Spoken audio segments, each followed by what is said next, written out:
Merry Christmas, my name is Angel. Welcome back to my channel. I forgot to film an intro for this video. It's basically just me reading some books to get into the winter, snowy kind of vibe that I wanted before Christmas.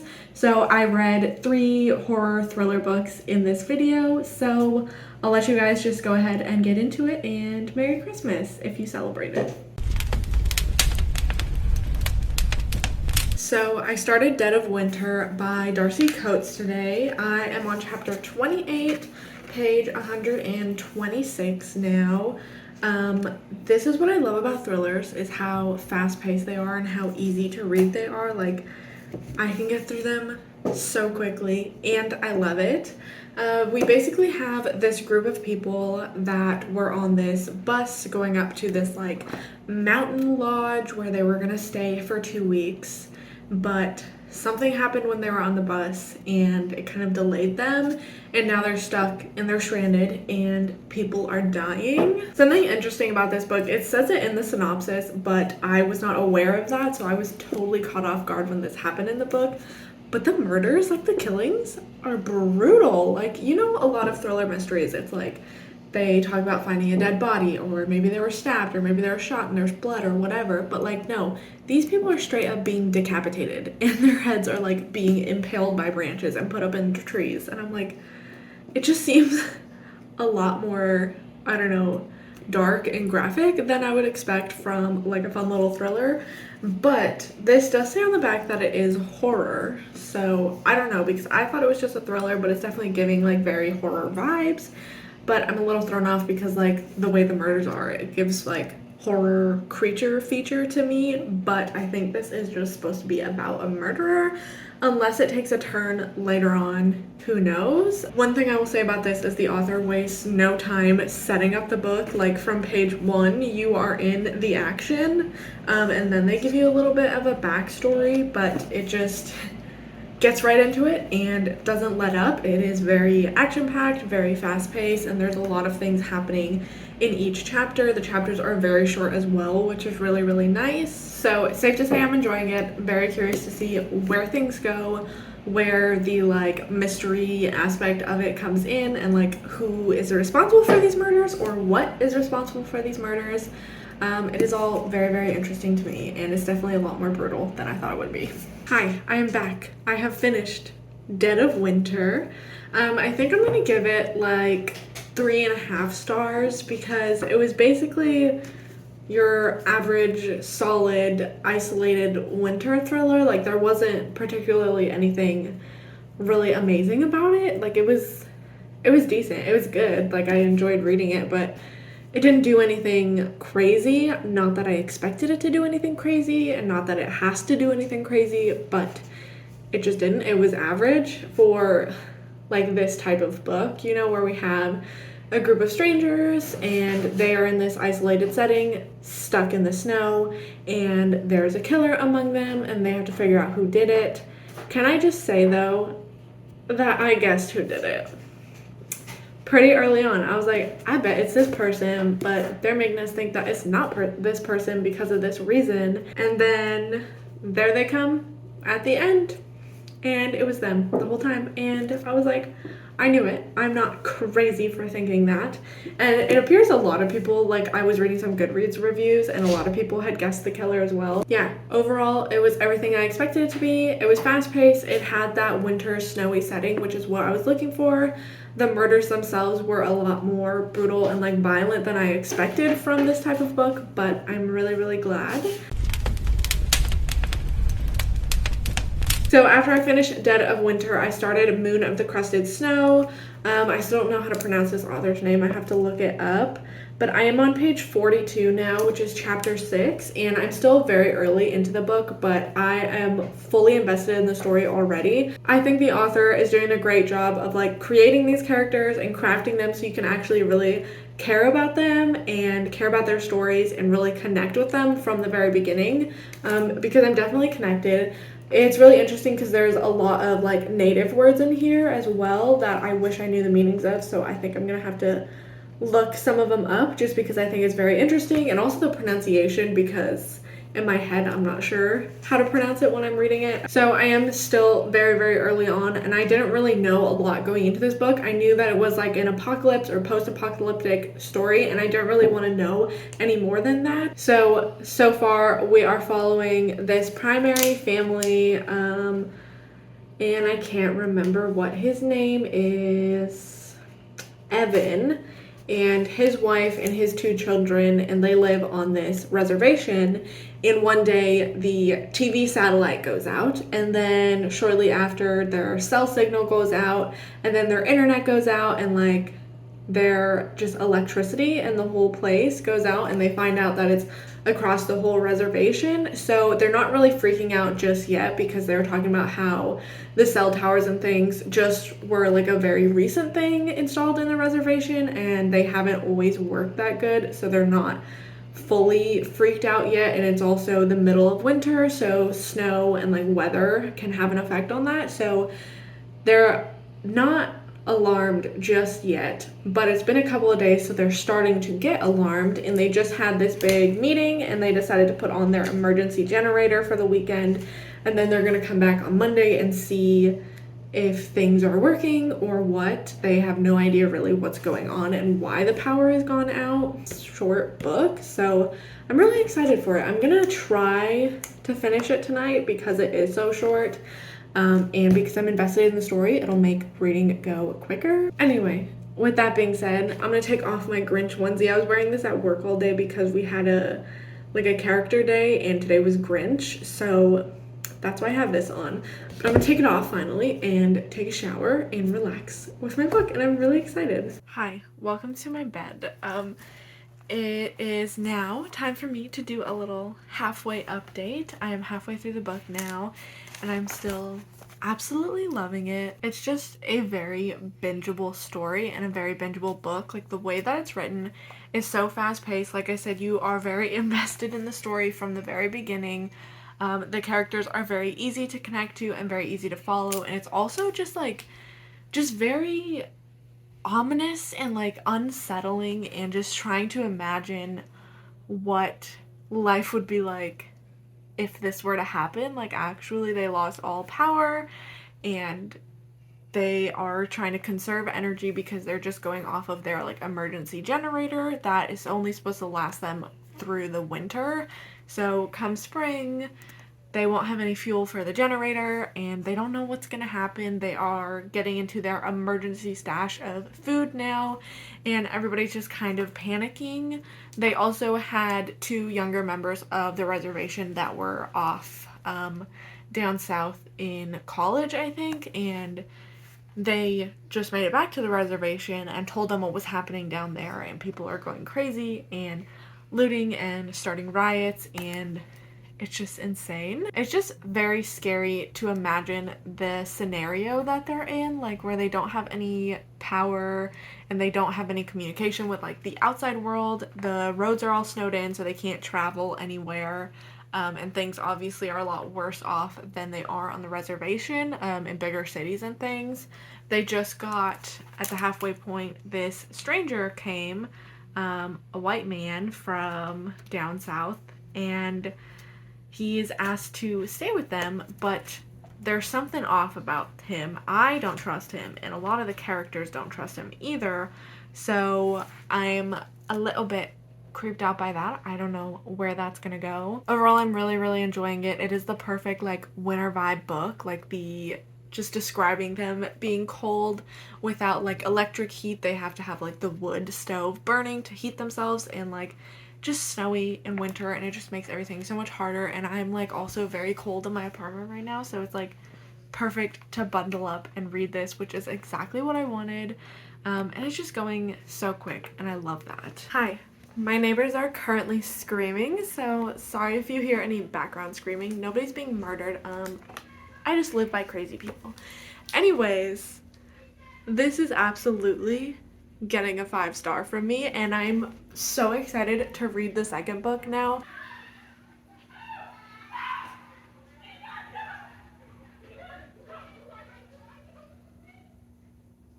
That is the type of screaming that I have to deal with every single day. Anyways, See, it just like throws off my whole train of thought, and then I forget what I was gonna say about the book. I already told y'all that I loved the writing, that I was very invested in the story from page one. I felt very connected to the characters. I really, really did enjoy all of the characters and their stories. This book also incorporates dreams, and I thought the way that that was done was really, really interesting and really well done. The dreams kind of almost act as like sort of a premonition, like not really a premonition, but it's like you can feel that these characters in their subconscious, they know that something is off and something is wrong. And so I really like the way that those were described. I also like how just effortlessly the author kind of intertwines a lot of Native history. Obviously, the author himself is Native, so it was very, very interesting as someone who is not and maybe doesn't know a lot of things about that culture to still be able to learn things and understand what is going on. But not lose track of the story, you know? It's not like we're getting blasted with all this information. It was just woven into the storytelling and into the characters' lives, and I really, really enjoyed that because I feel like I did learn things, and I learned a lot of Native words that I have never known. So that was great. This book, even though it's so short, it still did a really good job of having a very like slow progression, but not slow as in like boring slow. Like there was definitely an ominous, like creepy, unsettling feeling, like undertone to the whole thing while you're reading, but nothing super crazy or over the top happens, but it still brings in a very like hard-hitting and impactful ending with certain things that have happened. I think this book is teaching me that maybe I do really, really enjoy apocalypse novels. Any apocalypse book that I've read, I have really loved. I think the ones that I could think of right now, like Station 11 or The Road by Cormac McCarthy or The Marrow Thieves by Sherry Demeline, are all like apocalypse or post-apocalyptic, and I've given them all 5 stars, this one included. So if you guys have more recommendations of apocalypse stories that are similar to the ones I just mentioned, definitely let me know, because I'm learning that that is something that I really, really enjoy, a really bleak and sort of depressing novels. Yeah, I don't really have much else to say except that I would highly recommend this if you are into this type of story. If you are looking for a really good atmospheric snowy winter book, then this is definitely a good one to pick up. It being short, you could definitely squeeze it in before the end of the year, and I need to get my hands on the sequel immediately because I am so interested. I think the sequel takes place 10 years later, so I'm very curious to see just the way things have changed and progressed in that time since this book ends, which also the ending was absolutely perfect for the story and for the character lines. I really, really enjoyed the whole thing. So I just got to chapter 7, page 71 of Road of Bones, and I have to say I am absolutely hooked so far.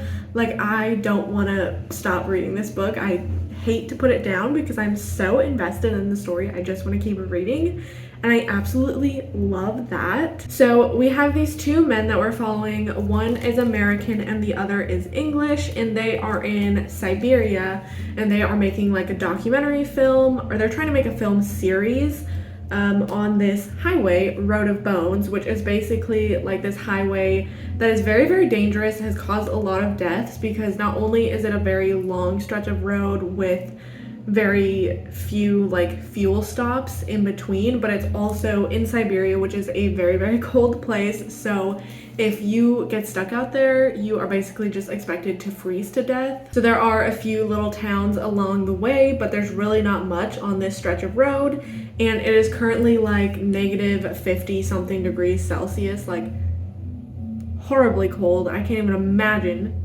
what that must feel like. So far it has brought the perfect winter, snowy, cold vibes that I've been wanting, and I'm really, really enjoying that. Christopher Golden, this is my first time reading from him, although I have heard of him before.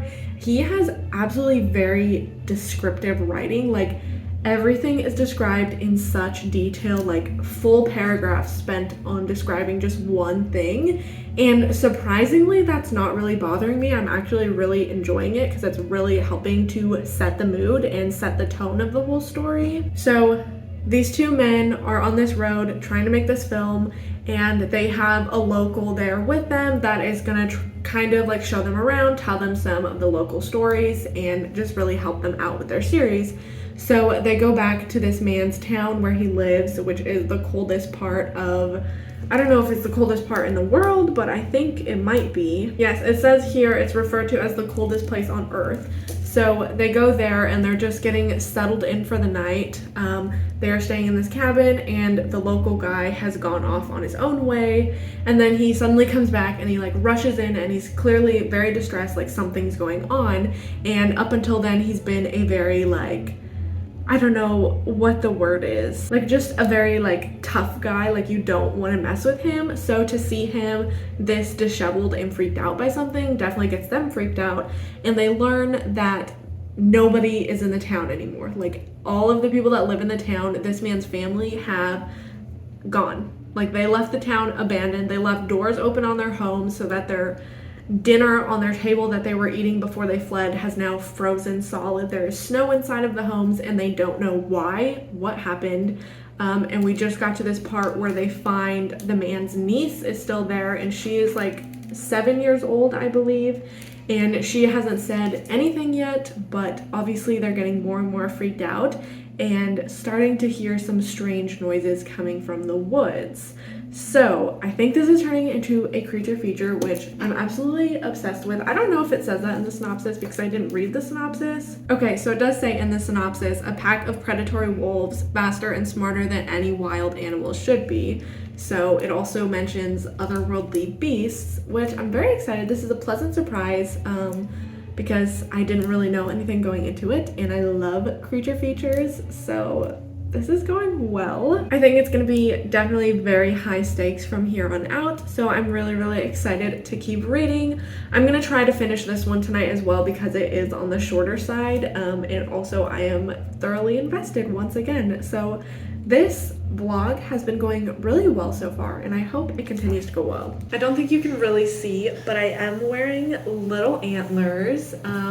I finished Road of Bones, and I think by far this has been my favorite as far as like winter, snowy, very cold atmospheric vibes that I was looking for. This book definitely delivered on that with the setting of them being in like the coldest place on Earth. Like I could really feel the way that the cold and the winter and everything was described there was perfect for what I was looking for. I ended up giving this one 3.5 stars. There were a lot of horror elements and different elements within the book that I did really enjoy, but I felt like towards the end it sort of started to drag a little bit because I felt like a lot of the scenes were just the same thing happening over and over again. Like they're running away from something and then they stop and then they almost get caught by something and then they're running away from it again and then they're like having this conversation and having this conversation, like kind of the same type of scene or type of scenario happening over and over again.